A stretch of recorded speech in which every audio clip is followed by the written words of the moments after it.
கேட்கப்படலை. Just நின்று நிதானிக்கணும். நம்ம ஜபம் இன்னும் கேட்கப்படலை, நம்முடைய ஜபத்திற்கு பதில் வரல அப்படின்னாக்கா நம்மளை நாமே ஆராய்ச்சி பார்க்கணும். எந்தெந்த இடத்துலலாம் தவறி இருக்கிறோம் அப்படின்னா அழகாக எப்போ நம்ம நம்மளை நிதானிக்க ஆரம்பிக்கிறோமோ உடனே ஆவியானவர் வந்துடுவார் லிஸ்டோட.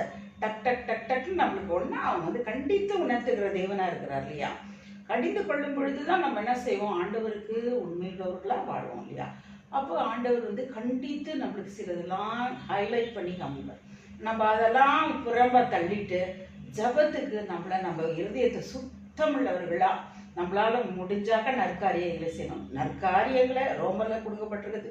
நற்காரியங்களை ஓயாம சோர்ந்து போகாம செய்யறவங்களுக்கு தேவன் என்ன செய்வார், நித்திய ராஜ்யத்தை கொடுப்பார். நித்திய ராஜ்யத்திற்காக தானே நம்ம இங்கே வாழ்ந்துட்டு இருக்கோம். இந்த வாழ்க்கையின் அடிப்படையில தான் நம்மளுக்கு நித்திய ராஜ்யம் வரப்போகுது. அதனால ஜபன்றது it's a holy communication between God and man. அந்த ஹோலி கம்யூனிகேஷனை நம்ம அசிங்கப்படுத்தாதபடிக்கு நம்ம யாரோட பேசுகிறோன்றது நம்மளுக்கு முதலாவது தெரியணும். துதி முதலாவது இருக்கணும். அதுக்கப்புறமா அவருடைய நன்மைகளுக்கு நம்ம தேங்க்ஸ் சொல்கிறவங்களா இருக்கணும். ப்ரைஸ் பண்ணிகிட்டே இருக்கணும் அவரை. அதுக்கப்புறமா சும்மா ஜஸ்ட் ஹைலைட் பண்ணி விடணும் நம்மளுடைய தேவைகள் எல்லாம்.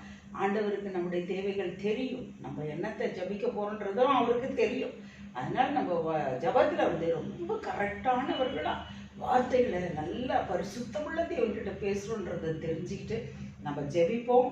ஜெபம்ன்றது பரலோகத்திற்கு நம்மளை ஏற்றி விடுகிற ஒரு ஏணியாக இருக்குது. அதனால நம்ம டெய்லி ஜெபிப்போம். தனி ஜபம், குடும்ப ஜபம் இம்மாட்டம் பண்ணாமல் இருந்தோம்னா பண்ண ஆரம்பிப்போம். கர்த்தர் நல்லவராக இருக்கிறார், நம்மளுக்கு ஆசீர்வாதத்தை அள்ளித்தர ரெடியாக இருக்கிறார். அதுக்குரிய சில எலிஜிபிலிட்டிஸ் இருக்குது.